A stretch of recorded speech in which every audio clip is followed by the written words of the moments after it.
tous, nous sommes aujourd'hui en Aveyron pour cette nouvelle vidéo au nord de Rodez.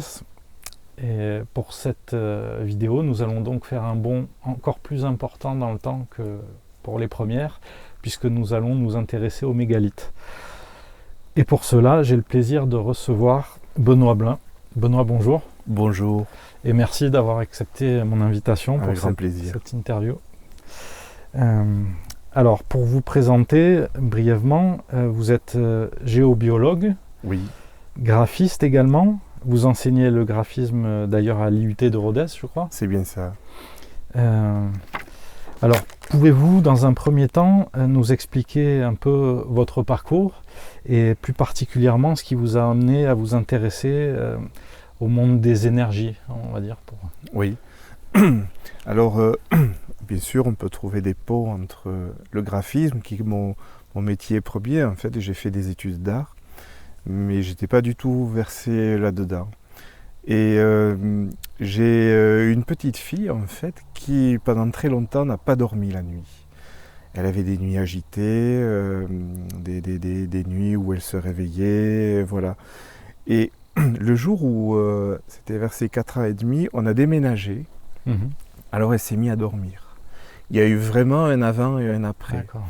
Alors on s'est demandé avec ma compagne qu'est-ce qui avait changé. L'alimentation. Est-ce que c'était nous? Est-ce que c'était l'école? Et en fait, tout ça, ça n'avait pas forcément changé. La seule variable qui avait été modifiée, c'était le lieu. Et quand même, il y a eu vraiment un changement significatif. Et donc, d'instinct, je me suis dit, il y a quelque chose qui a affecté le bien-être de ma fille, et peut-être le nôtre aussi, et qui impactait la qualité du sommeil. Oui. Très souvent, en tout cas aujourd'hui, en tant que géobiologue, on nous fait venir pour ce cas-là. On a du mal à dormir, on a un sommeil agité, ou mon enfant a du mal à dormir. On a essayé plein de choses, est-ce que vous ne pouvez pas venir voir s'il n'y a pas quelque chose? Voilà. C'est le ressenti le plus parlant chez les personnes. C'est ça. Et j'ai voulu comprendre. Et donc pour comprendre, j'ai fait une formation qui était à Revel. Alors j'ai ma formation, où pendant 1 an et demi, à raison d'un week-end par mois, je me suis formé à la compréhension des lieux, on va dire des énergies, des informations, et avoir une méthode pour pouvoir ensuite intervenir chez des gens et pouvoir aussi essayer de les aider à comprendre où est-ce qu'ils habitent. On peut aussi, quelqu'un par exemple qui veut acheter un terrain, justement anticiper les problèmes qu'il pourrait y avoir pour déterminer quelle est la meilleure place pour laquelle on pourrait implanter une maison. Et puis, ou des gens par exemple, qui n'arrivent pas à vendre, ou ça peut être aussi des commerces, des gens qui toutes sortes de problématiques sur lesquelles on peut intervenir. D'accord. Et vous vous intéressiez déjà aux mégalithes ou pas du tout? Pas du tout. Alors, quel est c'est vrai, le lien entre la géobiologie et les mégalithes, ou de manière plus générale, ce qu'on appelle les lieux dits sacrés? Alors on va dire de manière un petit peu traditionnelle, les magnétiseurs, les énergéticiens se sont toujours un petit peu intéressés à ce genre d'architecture, ce genre de lieu. Alors ce n'est pas forcément pour l'aspect, on va dire, historique ou archéologique, en fait. C'est plutôt pour considérer que ces lieux sont particuliers. En termes, on va dire, d'énergie. Il y a quelque chose à faire avec la pierre, quelque chose à faire avec le lieu, et c'est à la fois des lieux où on peut s'exercer avec les baguettes, on peut essayer de chercher des veines d'eau, des cavités souterraines, des failles, il y a toujours quelque chose qui a un lien avec le sous-sol, mais c'est aussi des lieux un petit peu comme une chapelle, une église, où on va pouvoir se connecter à autre chose. C'est un petit peu des portes avec peut-être un autre monde.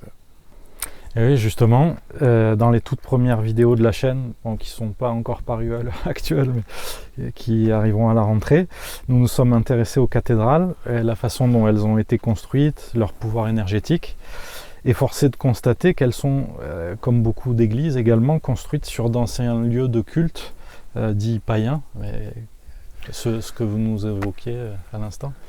Les lieux la qualité des lieux, je pense, a été reconnue depuis, pas la nuit des temps, mais depuis très longtemps. Et très souvent, par exemple, si je prends le cas de Rodez, la cathédrale est construite sur un ancien temple de Jupiter. Donc ça, c'est la trame romaine, d'accord, qui a voilà, plus de 2000 ans, hein, qui nous sépare. Mais la trame romaine s'est inscrite sur un lieu qui avait été déjà remarqué, donc on dit qu'il y avait déjà un menhir à cet endroit-là. D'accord. Et donc on a comme ça ce phénomène de strate. On a pareil à la cathédrale du Puy-en-Velay, qui est un lieu, on appelle ça un haut lieu, mais il y avait déjà des dolmens, ou un dolmen là où il y a la cathédrale. Et on s'aperçoit que finalement, ces lieux ont été reconnus par leur qualité. Et on va dire, on ne cherche pas une équipe qui gagne, on se remet dessus avec son propre imaginaire, ses propres dieux, ses propres croyances. Mais le sous-sol, lui, n'a pas changé. Eh oui. Voilà. Et la trame mégalithique, ici, on est sur une architecture qui est sans doute au moins été érigée il y a 4500 ans avant Jésus-Christ. Donc elle est là au minimum depuis 6000 ans. Ah oui. Voilà. Ouais. Donc on dit souvent, Jésus-Christ, ça nous paraît loin, hein, le temps des Romains, le temps du premier christianisme, mais on est plus près de lui, de ce temps-là, de zéro, que eux étaient près des peuples et des bâtisseurs des mégalithes. Ouais, c'est impressionnant. Ouais. Donc nous sommes ici, comme je le disais tout à l'heure, sur un secteur particulièrement riche en dolmens et en menhirs, plus d'une centaine, je crois, vous disiez. Alors là, on se situe sur un plateau calcaire près du village de Salles-la-Source, de Bezonne, à 20 km au-dessus de Rodez. Et sur ce plateau, les archéologues ont répertorié pas moins d'une centaine, sur un plateau qui fait 10 km de long, une centaine de mégalithes. Donc elles sont réparties à peu près de manière, on va dire, équitable, c'est-à-dire elles ne sont pas toutes rassemblées sur un même site, hein. C'est sur ce territoire. Il y a comme des petites grappes, en fait, de 3-4 dolmens, voilà. Et ça en fait l'Aveyron, hein, est l'un des territoires les plus riches et les plus denses. On parle souvent de Bretagne, de Carnac, c'est la première image qu'on a à chaque fois. Voilà, ou de la Grande-Bretagne, ou de l'Irlande par exemple. Mais ici, finalement, avec le Nord-Aveyron, le Sud-Aveyron, non pas le Nord-Aveyron, le Sud-Aveyron, avec les pierres que l'on retrouve dans le musée Fenaille à Rodez, les pierres sculptées, qui sont comme des pierres, des menhirs, hein, en fait. Cela en fait un des territoires les plus denses et les plus intéressants. Et moi qui habite peu loin, en fait, je n'ai pas voyagé beaucoup pour pouvoir expérimenter. Et donc pourriez-vous nous expliquer en quelques mots, d'après vous, à quoi servaient ces mégalithes, donc il y a 5000 ans, 6000 ans Alors, à vrai dire, même pour les cathédrales, on pourrait dire on n'a pas vraiment décrit, c'est-à-dire des intentions des maîtres d'œuvre.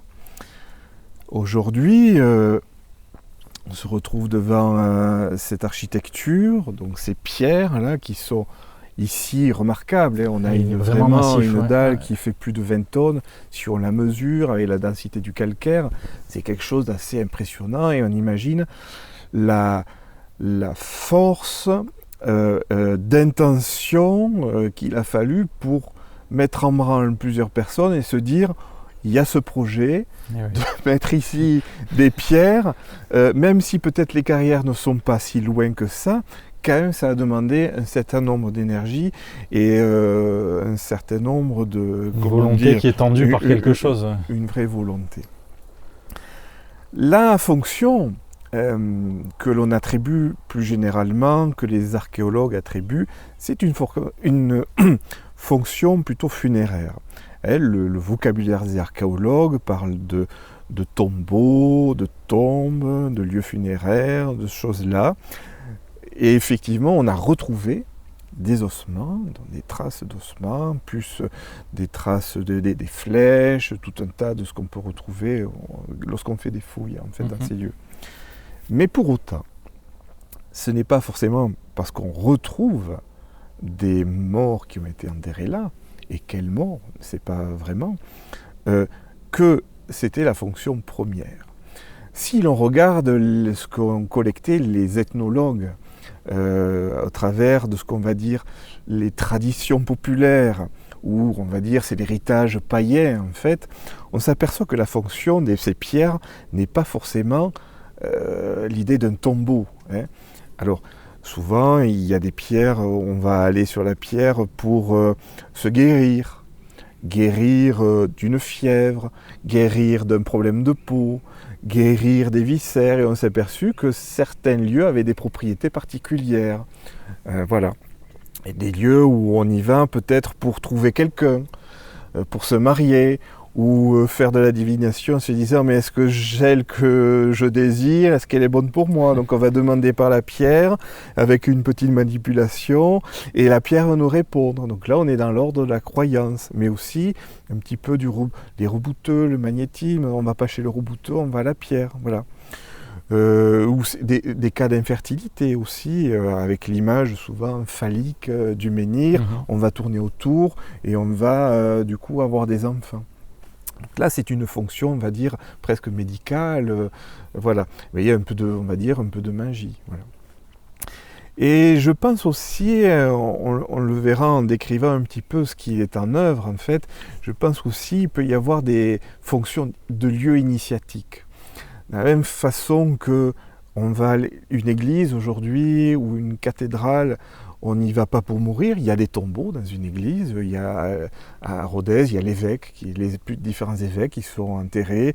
Des fois, il y avait les enfeux autour où on pouvait mettre des gens. Mais pour autant, ça n'est pas qu'un lieu de tombeau, qu'un lieu destiné à la mort. On y va pour vivre des choses, se connecter avec autre chose, et puis y vivre des passages. Dans toutes les sociétés un peu dites primitives, les ethnologues ont vu les rites de passage de l'enfance à l'adolescence, ou de la naissance, du passage adulte, voilà. Et finalement, la mort est un passage initiatique comme un autre. Voilà. Donc, lorsque on va passer de l'enfance à l'adolescence, c'est notre enfance qui meurt et il y a une renaissance derrière, symbolique. Mais on va utiliser, je pense, ces lieux parce qu'ils ont capacité à nous mettre dans un état différent. Ces lieux sont particuliers qui vont favoriser ce passage. D'accord. Donc, si je vais résumer, voilà, fonction lien effectivement possible avec la mort, fonction de guérison, et puis fonction, je veux dire, initiatique. Voilà.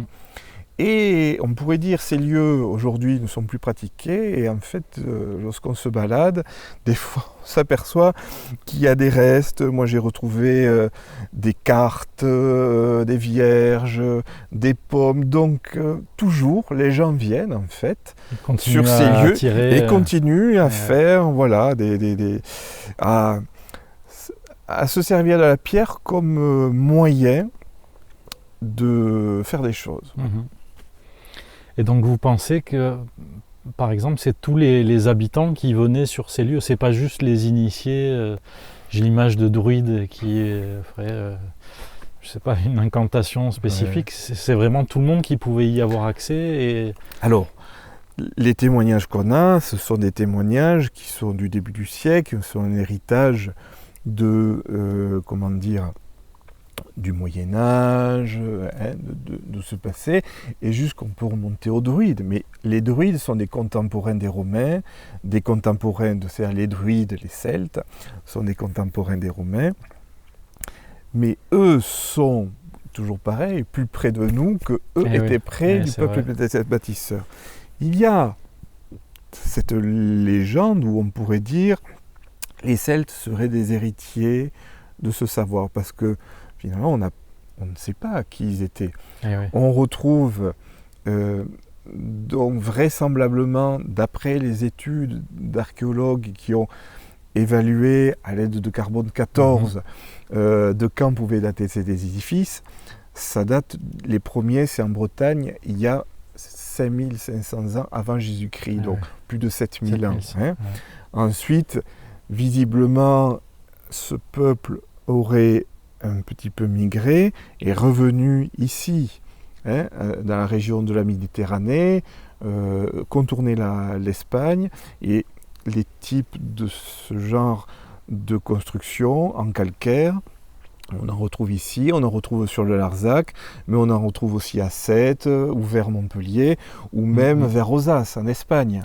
Voilà. Donc, il y a toute cette zone-là, on pourrait dire, c'est un petit peu. Il y en a beaucoup en Ardèche, je crois aussi. En Ardèche, oui, il y a dans les Pyrénées. Donc, on ne sait pas vraiment quel était vraiment l'usage. Peut-être on s'est réapproprié ces pierres et on en a refait, on se les refait siens.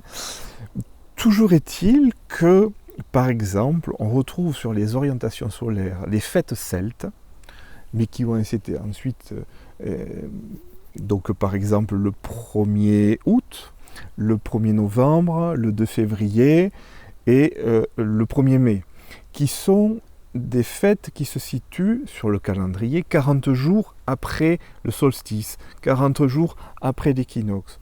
C'était vraiment des fêtes qui étaient importantes, c'était le début de l'année, c'était vraiment des choses qui étaient des marqueurs.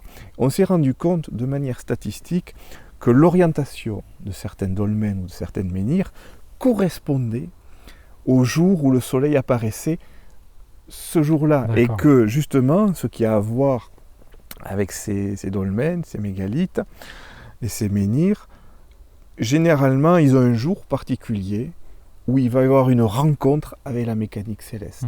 Donc là, je pourrais dire qu'il y a une filiation, mais est-ce que la fonction que nous, on attribue aujourd'hui, voilà, de tombeau, de livre, est-ce que c'était la fonction première? Je n'en sais rien. Et oui, je repense, vous avez parlé de calcaire. C'est vrai qu'on a tendance à dire en énergie que peut-être le granit est plus conducteur quand même, avec ses vertus piézoélectriques. Est-ce que le calcaire restitue de la même façon les énergies ou... Alors, c'est vrai que ceux dont on connaît, en Bretagne, le matériau principal c'est le granit. Et le granit est composé de petits éléments, des quartz, des micas, voilà. Et il y a un petit courant induit entre chaque. Et c'est vrai qu'avec le poids sur la Terre, il y a cet effet piézoélectrique. Ici, je pense qu'ils ont fait aussi avec ce qu'ils avaient sous la mer. Voilà. On est sur un plateau sédimentaire, donc il y a plus de 200 millions d'années. Ici, il y avait la mer. 200 millions d'années, donc c'est l'ère secondaire, et puis pendant plus de, on va dire, 1 million d'années, les sédiments, c'est-à-dire les coquillages, le vivant en fait qui était dans la mer, c'était pas visiblement des mers très chaudes, voilà, elles étaient chaudes, pas forcément profondes, et au fond, ces sédiments se sont fossilisés et ont créé, comme ici, des plateaux calcaires qui font plus d'une centaine de mètres de profondeur ou de hauteur. Tout dépend comment on veut le voir. Je pense que chaque pierre a ses propriétés, mais il y a l'idée du poids. Forcément, c'est une pierre qui est moins dense en fait. Si on va en Lozère, par exemple, vers Lodève, vers Floirac, et le Champ des Bonneaux, on se s'est rendu compte que, certes, c'était calcaire, mais qu'il y avait une carrière de granit qui était à 9 km. Ils sont allés chercher quand même le granit pour pouvoir l'amener sur le calcaire. Donc, certainement, il y a des propriétés intéressantes pour le granit, mais qui visiblement, quand même, parce que là, ils sont tous calcaires, n'a pas empêché, n'a pas diminué l'effet, et peut-être à d'autres propriétés qui sont intéressantes. D'accord. Et bon, on l'évoquait tout à l'heure hors caméra, mais j'ai envie de vous reposer la question. Pensez-vous que ces structures sont reliées entre elles et à quel point elles forment un maillage, voilà, que ce soit au niveau local ou régional ou voire au-delà. Alors, depuis l'apparition des photosatellites et depuis son fauteuil bien au chaud chez soi, on a accès à toutes ces cartes, toutes ces photos aériennes et avec une précision quand même vraiment, on va dire, presque au mètre près. Hein. On peut mesurer voilà, depuis Google Earth, depuis Google Maps. Voilà. Et ça, c'est gratuit et facile à faire. Jusqu'à présent, on ne savait pas forcément pourquoi ces pierres étaient là. Ici, c'est la roche au fée, ou roc de la Fransoune.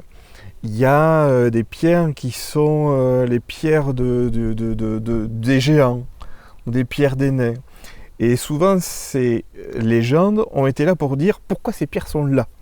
Par exemple, Gargantua, on raconte, avait un caillou dans sa chaussure, l'a enlevé et l'a jeté, et la pierre est pof, est tombée là. La fée, c'est la fée qui tisse, hein, qui est souvent celle qui tisse notre vie, et elle transportait dans son tablier la pierre, et sous le poids de la pierre, son tablier a cédé, et la pierre est tombée là. Donc, les fées qui volent, bien évidemment, hein, dans l'imaginaire, dans les légendes. Donc on ne savait pas pourquoi ces pierres étaient là et pas là. Donc on a à la fois trouvé un imaginaire pour dire ben oui, ces pierres, forcément l'homme ne peut pas le faire, c'est des géants. Et pourquoi ils l'ont mise là et pas là? Parce que c'est un peu le hasard. Hein, une pierre qui tombe et paf, tombe là. Depuis la possibilité de connecter les pierres, de regarder quelles sont par exemple les distances entre elles, et on s'aperçoit qu'il y a des choses intéressantes. Par exemple ici, cette pierre, si on regarde par rapport à un dolmen qui se situe à plus de 1 km 250 en fait, si on poursuit le chemin qui est derrière nous, on tombe sur un dolmen, un autre dolmen.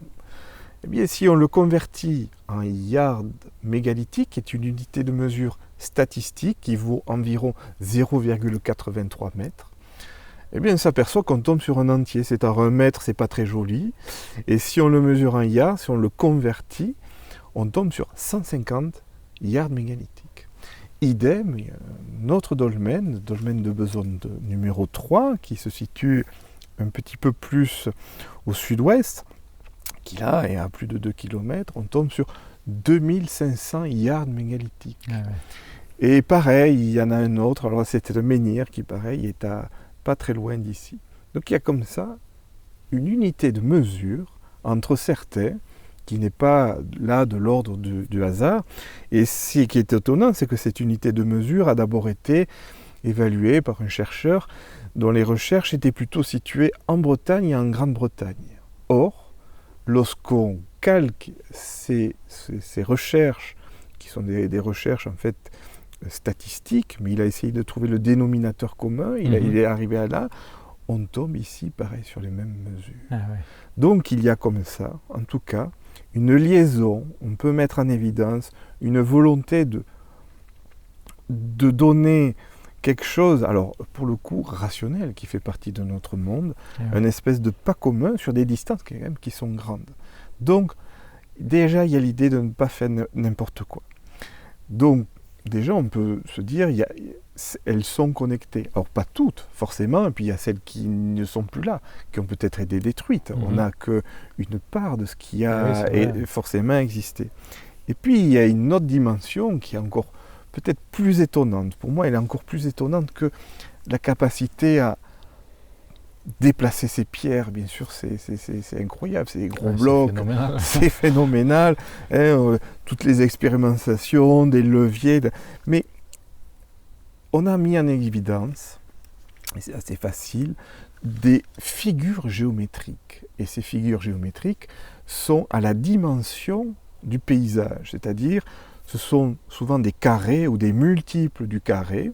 Et par exemple ici, si nous prenons cette pierre ici, là où nous sommes, et si nous regardons, nous traçons une ligne jusqu'à l'autre dolmen, où il y a 1500, on tombe sur une diagonale d'un carré dont les côtés sont les méridiens et les parallèles. Là où nous sommes, nous sommes sur une parallèle qui est cette ligne imaginaire nord-sud, qui part du pôle sud et qui remonte jusqu'au pôle nord. Et puis il y a pareil, cette ligne qui va faire le tour du globe.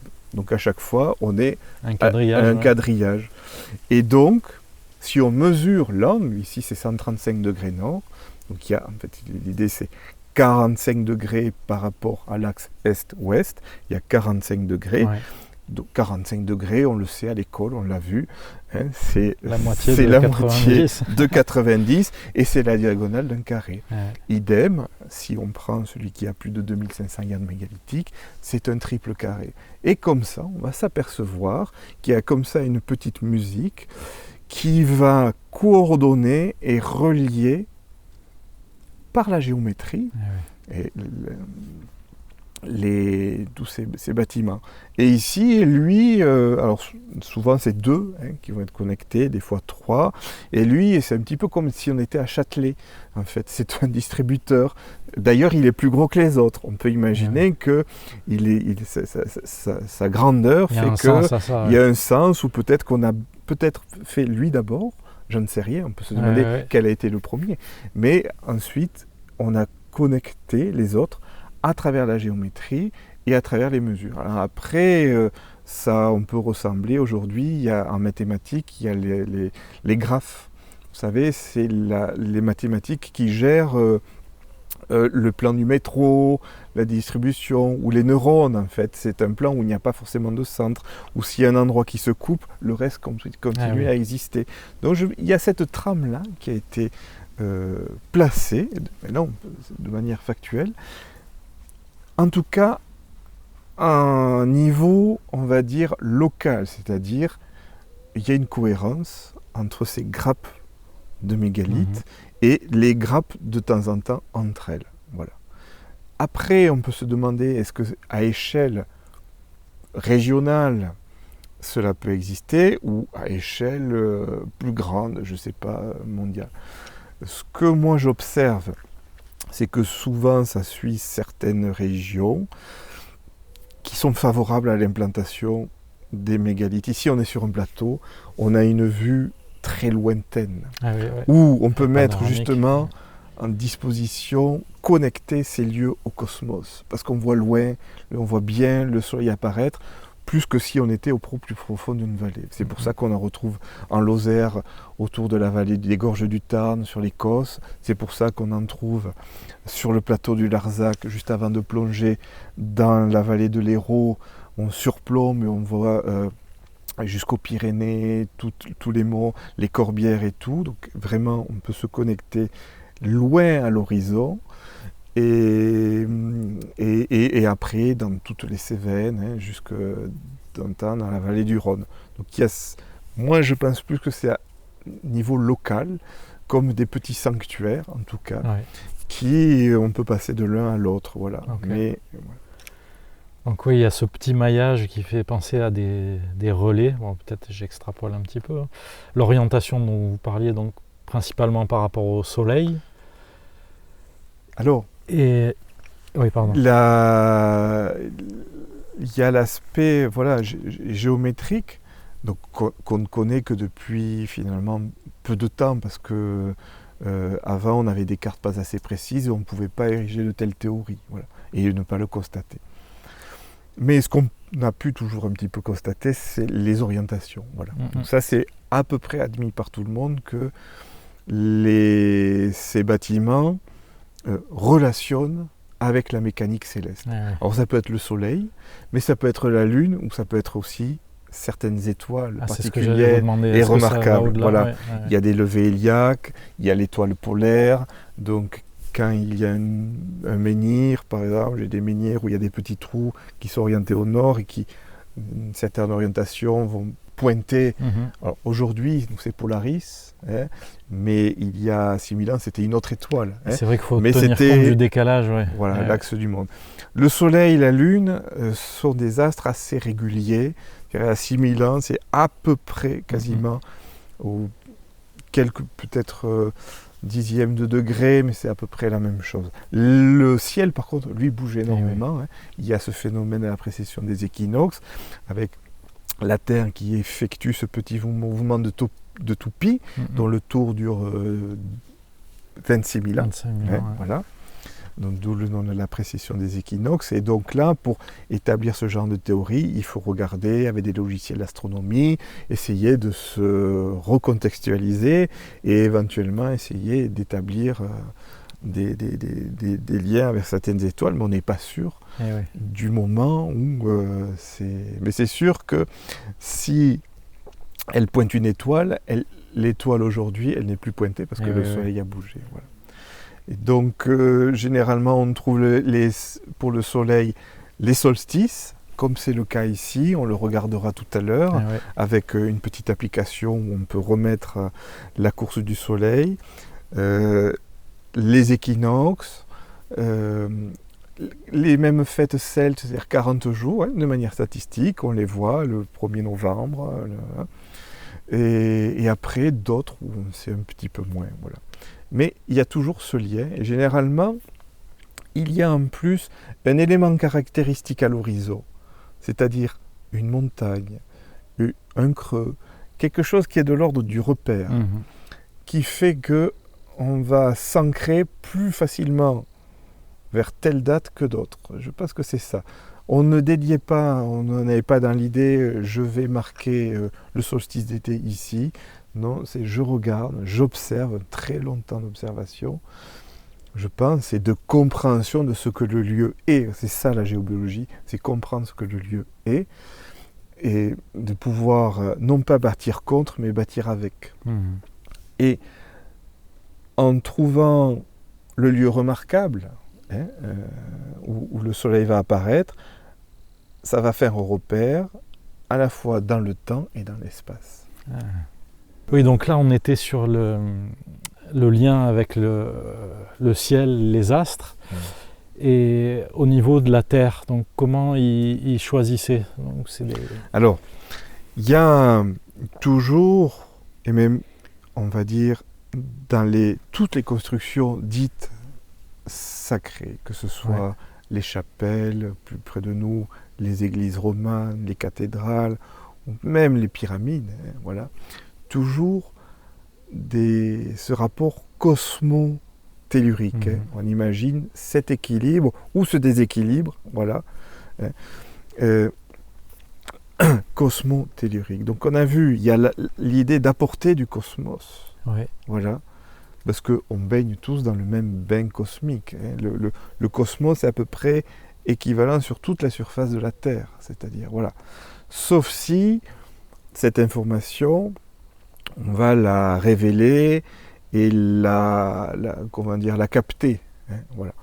C'est-à-dire l'ambiance ne va pas forcément être la même ici, aujourd'hui, là, voilà, voilà, on est assis, c'est l'été. Mais si on vient le 21 juin au soir avec le soleil, l'ambiance va être différente. Et d'ailleurs, aux baguettes, des fois, on peut voir des choses différentes. Donc, ça c'est le cosmos. Par contre, le tellurique, ici, sur la Terre, il n'y a vraiment pas d'égalité. Ce n'est pas du tout la démocratie. Chaque lieu a ses propres caractéristiques et on dit qu'il y a des lieux plus forts que d'autres, des lieux plus chargés que d'autres. C'est pour ça qu'on dit, par exemple, des fois vous entendez parler des hauts lieux comme le Puy-en-Velay, comme le Mont-Saint-Michel. Voilà, le Mont-Saint-Michel est bâti sur une énorme cavité, une énorme boule de granit. Le granit, c'est un morceau de lave qui s'est refroidi très doucement, voilà, et qui a formé ça. Le Puy-en-Velay, vous avez là par exemple la chapelle Saint-Michel, qui est sur un dike, c'est-à-dire l'ancienne cheminée, et la cheminée est toujours à l'aplomb, dessous d'une veine qui descend au plus profond de la terre, où il y a le magma qui tourne. Donc forcément, c'est des lieux plus... on le ressent, tout le monde peut le ressentir, d'accord, mais si on y prête attention, si on est un petit peu entraîné, on le ressent d'autant plus. Voilà. Et donc il y a des lieux plus, on va dire, instables, que d'autres plus doux, on va dire. Hein. On ne va pas parler de positif ou négatif, Mhm. hein, on va parler parce que voilà. Et généralement, pour l'habitat, hein, le géobiologue, ce qu'il va préconiser, c'est des lieux pas trop agités. Voilà.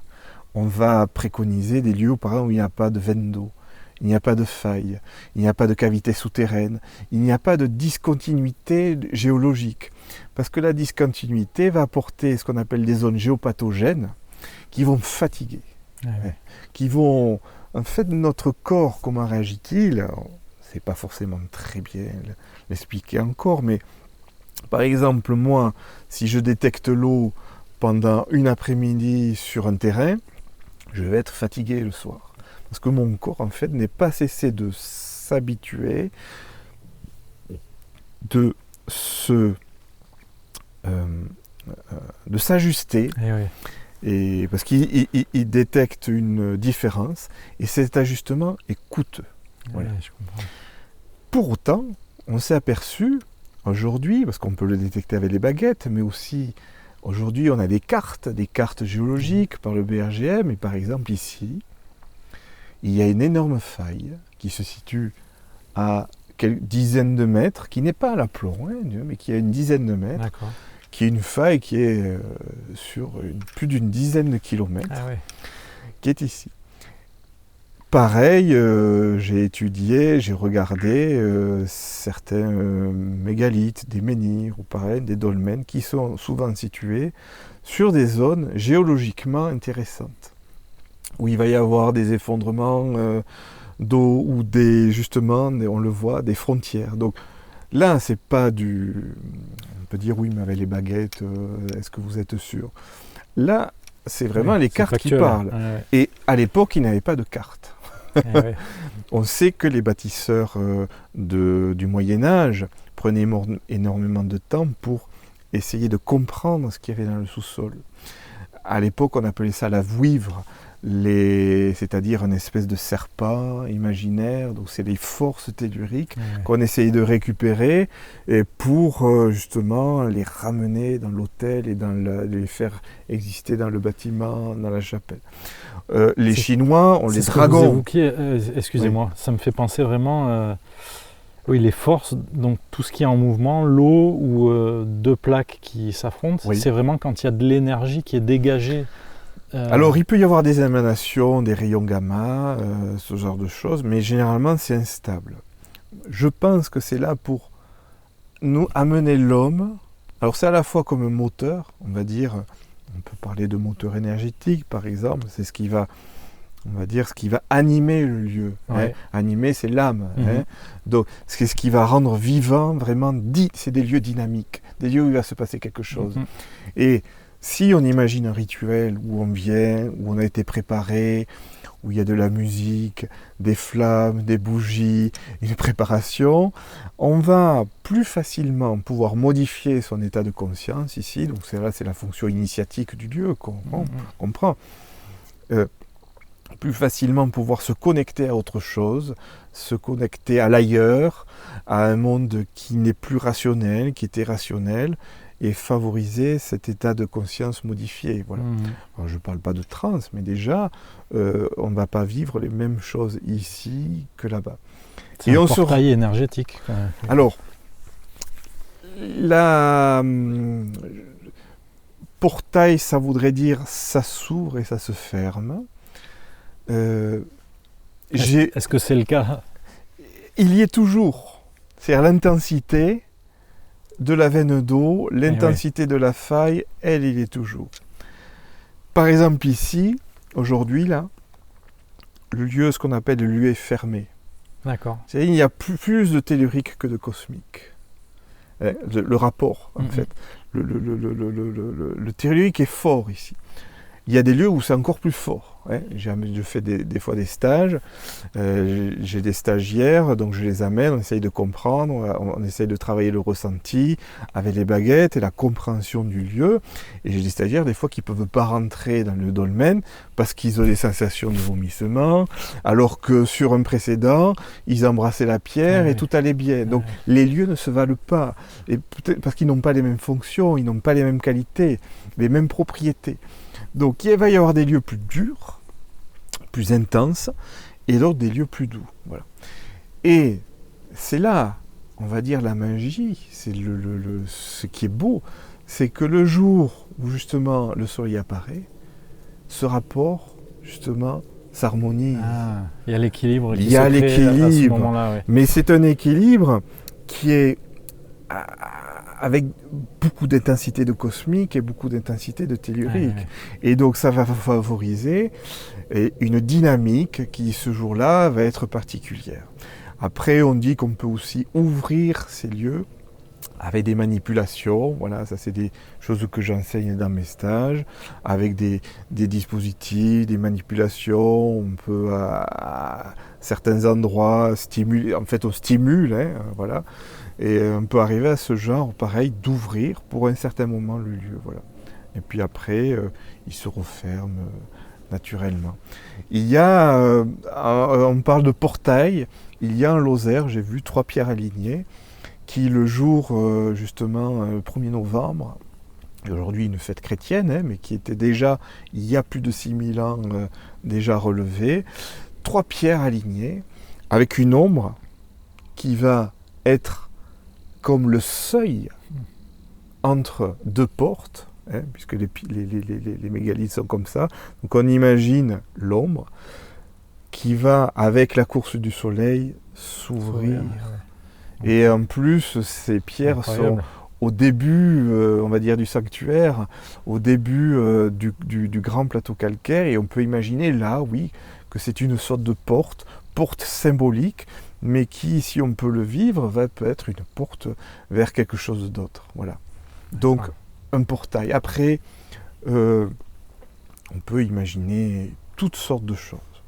Pour essayer de faire un lien avec la géobiologie actuelle, donc quelles sont les principales caractéristiques que vous donneriez pour bien choisir son lieu d'habitation? Alors là, on va parler du bien-être, et l'idée, c'est d'arriver à trouver un lieu qui nous convient. Voilà. Sachant que tous les lieux ne vont pas convenir aux mêmes personnes. Hein. On dit souvent, parce qu'on devient ce que le lieu est. L'espace où on est plus fort. Hein. On peut faire des méditations, on peut essayer de lutter contre. C'est très difficile. Hein. Voilà. Donc, souvent, on va éviter justement ce genre de lieux plutôt géopathogènes qui vont empêcher le sommeil, le bien-être, et éviter d'essayer de développer des maladies soit mentales, soit physiques. Aujourd'hui, on ne bâtit plus comme autrefois. Hein. On dit, ah oui, les anciens, ils savaient. Mais c'est vrai qu'il y a une très belle leçon, en fait, et qui est pour moi une leçon de véritable écologie. On a parlé de géométrie, et on se dit, oui, mais on a démontré qu'il y avait un carré avec une mesure. Ouais. Mais bon, on peut se dire, oui, mais ce carré, il pouvait très bien le faire ailleurs, il pouvait très bien le faire. Pourquoi un carré, pas un double carré, et pourquoi aller là? Il y a une compréhension très subtile ici de comment est le lieu. Il y a un chemin ici qui passe, qui je pense est un chemin qui date du néolithique, c'est-à-dire il est très vieux ce chemin. Il suit la ligne des crêtes. La ligne des crêtes, c'est le chemin qui passe en haut de la colline, et cette colline est allongée en fait, et conduit jusqu'à l'autre dolmen. Donc on peut imaginer très bien que ce chemin qui relie les deux, en fait, est parcouru depuis très longtemps. Et ici, en plus, c'est à fleur, il n'y a presque pas d'humus, presque pas de terre, donc quand on marche, on est dans les pas des bâtisseurs, des mégalithes, au sens presque tactile des empreintes, hein, on est dans leurs pas. Il se trouve que naturellement, avec l'érosion, naturellement cette colline, en fait, est naturellement orientée pour former un carré, la diagonale d'un carré. Et donc, ils l'ont vu, ils l'ont reconnu, et ils n'ont pas cherché à implanter une autre forme. Ils ont un petit peu, comme au judo, utilisé la force déjà préexistante, la reconnaître, la respecter et la valoriser. Et ça, je crois que c'est une des grandes leçons qu'il faut retenir. C'est l'adaptation. C'est comment s'adapter plutôt que de s'imposer. On ne s'impose pas au lieu. Si on s'impose, voilà, c'est souvent le cas des lotissements. On n'a pas regardé où est-ce qu'ils se positionner, est-ce qu'il y a quelque chose, une faille, quelque chose, une anomalie. Et généralement, les villages, quand on les regarde, sont situés en dehors. Ici, il n'y a pas de village. Le village est en dehors de la zone, justement, de ce plateau calcaire. Et donc, c'est ça, c'est construire avec et pas contre. Hein. Donc, c'est la compréhension, et après, on y apporte ce qu'on a envie. Hein. Donc là, il faut que le bien-être prime sur le côté purement matériel et juste financier, quoi. Après, on peut s'adapter. Le géobiologue, aujourd'hui, il peut travailler avec des promoteurs immobiliers, il peut aider à l'urbanisme, il peut aider à retrouver la trame, par exemple, d'une ville, d'un village, de l'histoire, et essayer de se lever dedans et de construire avec.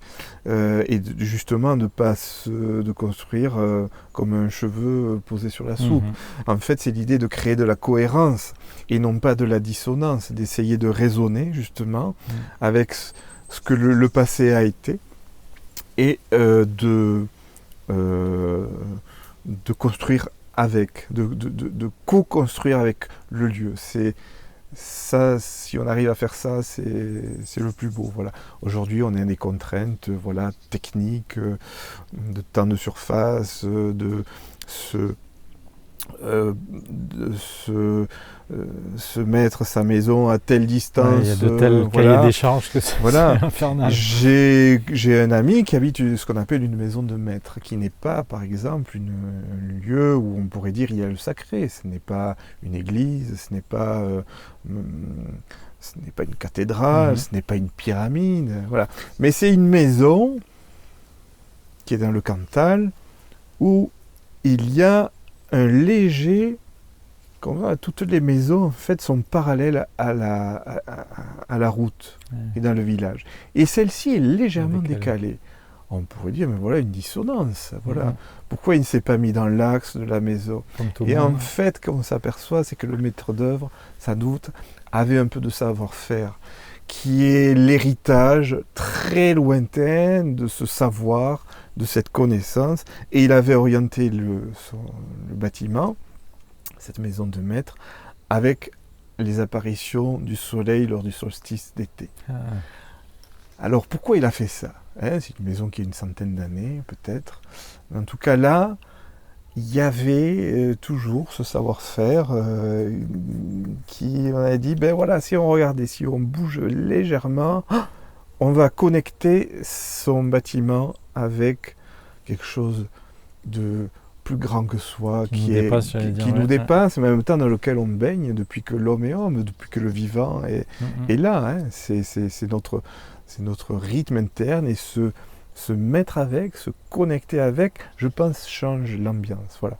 Le géobiologue, il peut intervenir. Moi, je peux venir chez les gens s'il y a une maison, justement, qui n'a pas été pensée à l'origine comme ça. Il y a des dispositifs, bien sûr.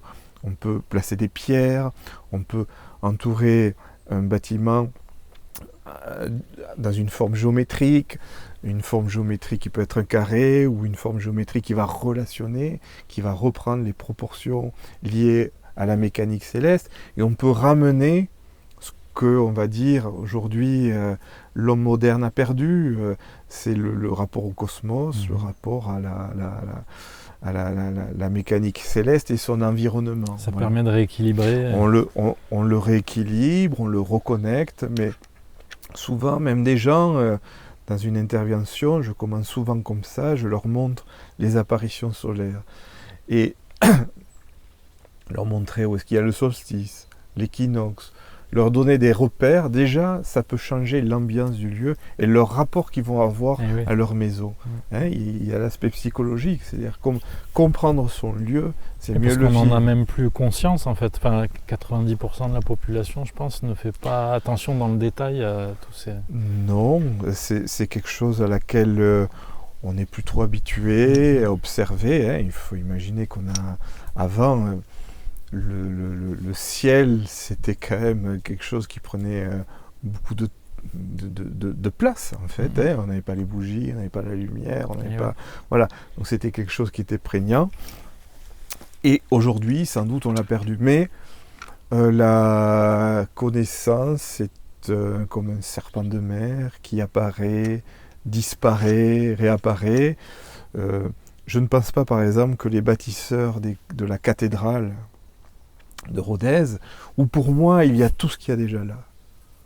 C'est-à-dire l'aspect géométrique, on en a parlé, les cathédrales, on dit, les façades sont très géométriques, les tracés sont très pointus, c'est très virtuose, il y a un art du compas, un art on retrouve des carrés, des ronds, voilà, ce n'est pas juste pour que ça tienne en place, il y a l'idée de démontrer qu'on maîtrise cet art des nombres, qui est aussi une forme de transcendance. Le carré, les mathématiques sont une vision du monde transcendante.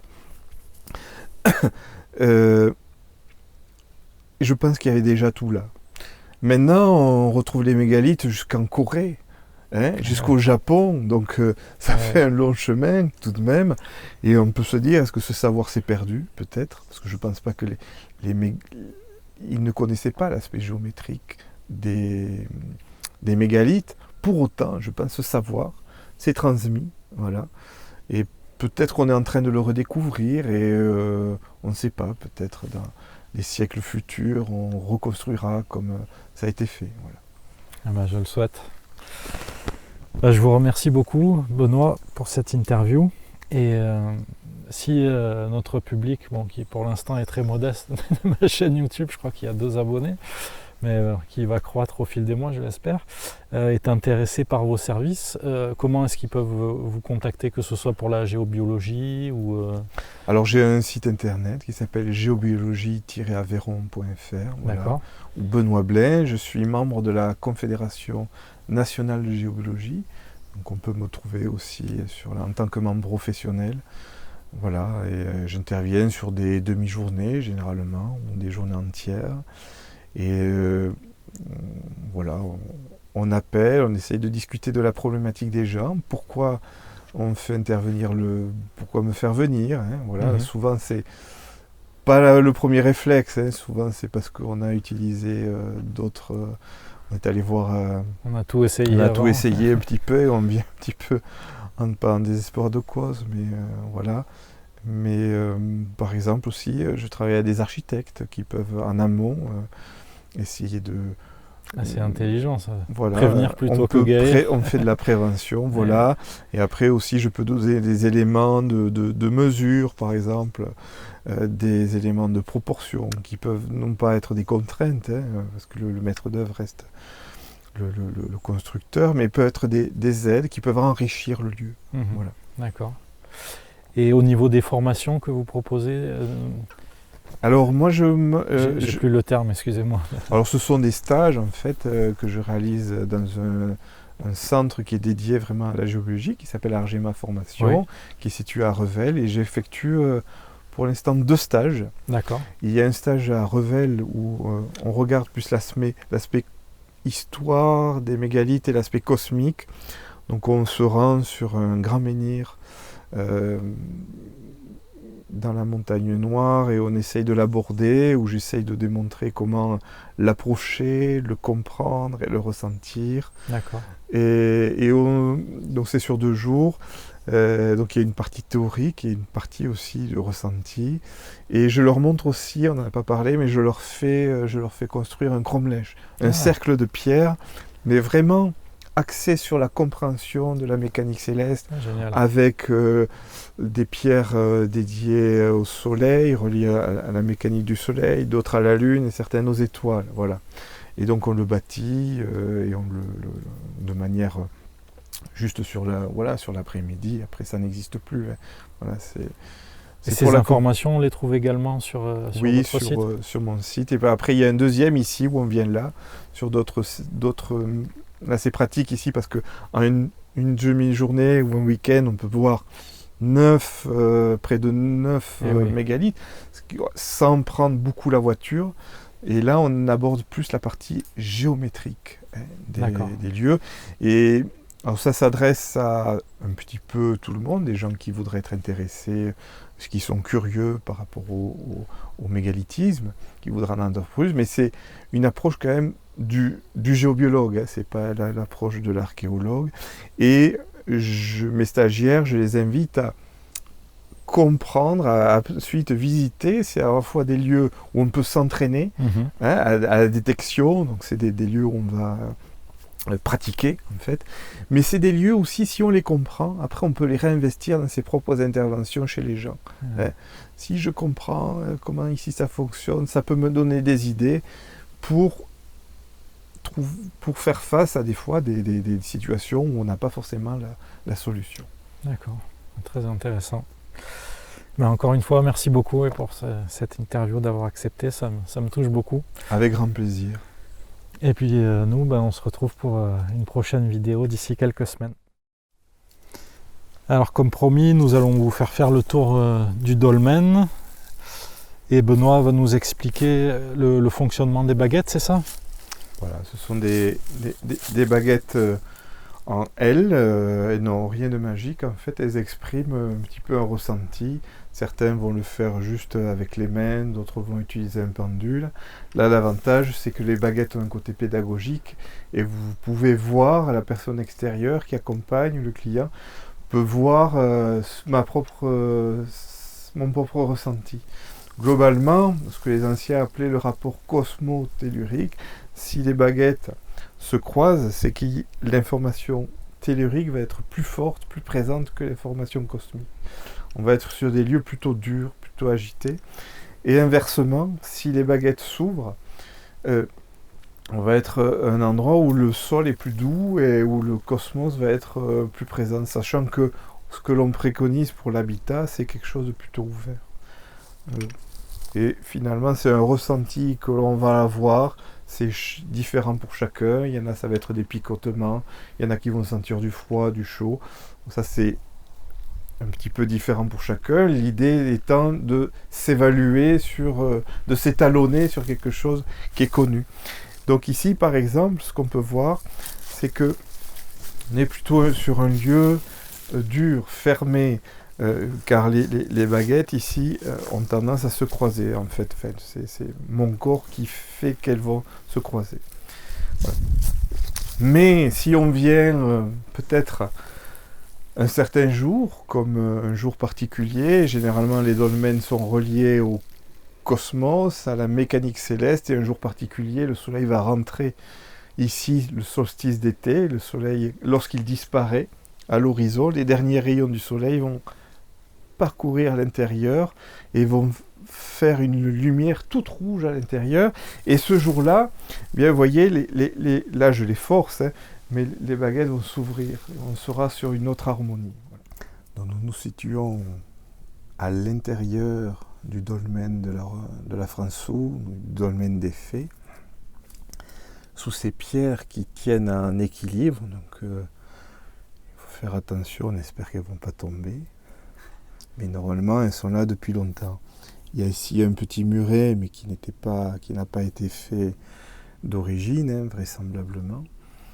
Et on voit bien que ces pierres sont issues des strates du plateau calcaire.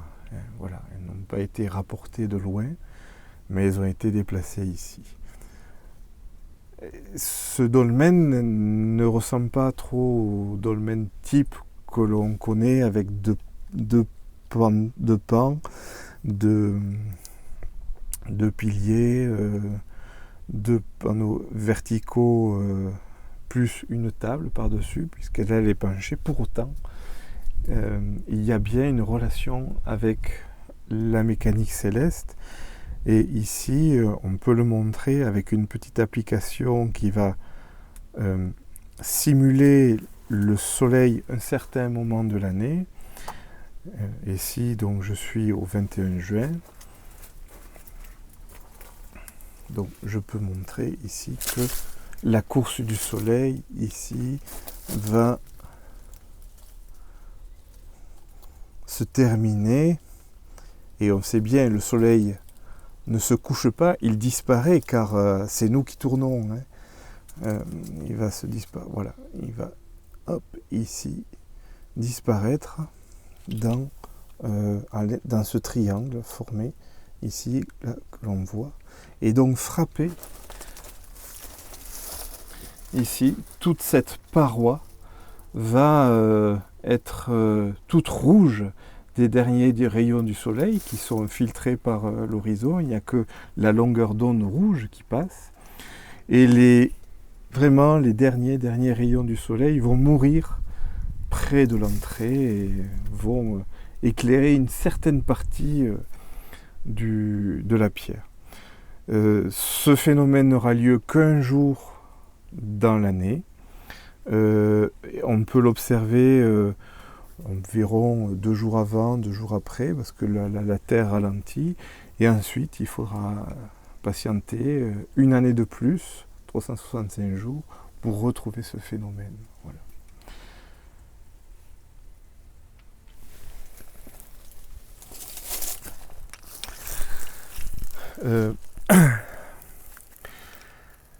Je trouve l'un des avantages, c'est qu'il n'y a pas forcément de symbole sur ce genre d'architecture. Elle est très pure, très archaïque, presque sans artifice. Hein. Il n'y a pas d'écriture, il n'y a pas de symbole. Et du coup, je pense qu'il est bon de ne pas trop intervenir sur ces lieux, de ne pas laisser de choses, de ne pas laisser de pierres, de ne pas trop intervenir pour laisser le lieu tel qu'il est et tel que d'autres personnes pourront aussi venir. Donc il y a la chance que ces pierres soient visitables par tout le monde, il n'y a pas de clé, il n'y a pas d'interdiction, on peut venir quand on y veut, mais je pense qu'il est bien de vraiment respecter ces lieux et tout de même ces pierres sont là depuis plus de 6000 ans et elles y sont toujours, donc ça mérite énormément de respect, je pense, de ne pas les abîmer, de ne pas y faire n'importe quoi. Voilà.